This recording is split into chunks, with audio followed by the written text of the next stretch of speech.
Delighted to say we're joined by Nick Mabey, the Chief Executive of E3G. It's just past 8 o'clock in the evening on Friday. Nick, what's your assessment of the negotiations at this point in time? Well, we're really down to the wire now. The text on the table, we're down to a few small words, but a few small words that will mean a difference between whether we can stay below 2 degrees or drift towards 4 in climate disaster. So what looks perhaps like a bit of a bland negotiation is actually incredibly meaningful, but the jury's still out and the negotiations are still very finely balanced.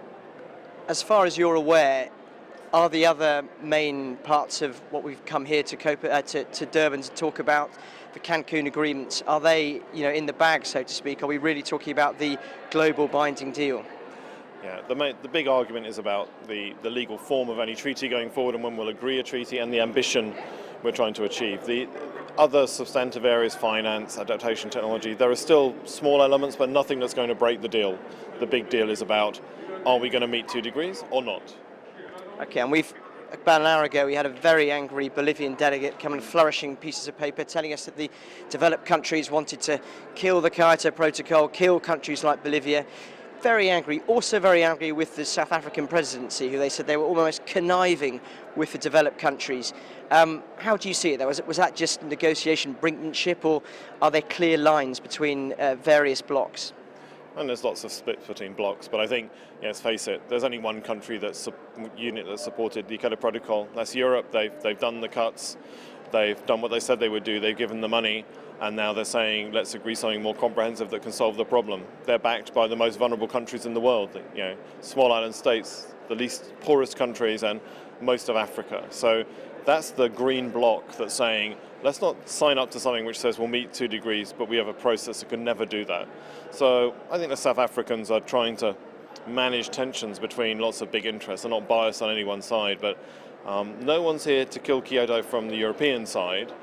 There are some people in the US who want to kill Kyoto, and I think that's where the blame needs to be pushed, not the South Africans. Now, you're very close to the UK's lead negotiator, John Ashton. What sort of role do you think the UK will be playing in these negotiations, and how would you sort of sense those negotiations are going at the moment? The UK is at the heart of the European negotiating team, particularly with Germany and the European Commission and the Poles. It's been really intensive efforts reaching out to a lot of countries, a lot of work being with the vulnerable countries and the Africans, and now pressure going on behind the scenes on some of the bigger groups. So it's very intense, more perhaps happening outside the negotiating room than inside the negotiating room, and phone calls going between capitals. So this is the time in the evening where people decide what they want to do at this conference. But I think if we don't get a deal which looks like it would lead to 2 degrees here, then I don't see AOSIS or the vulnerable countries or Europe agreeing, and I think they will just move the process on to the next big Heads of State summit in Brazil next year. What message does that send if there's no agreement here?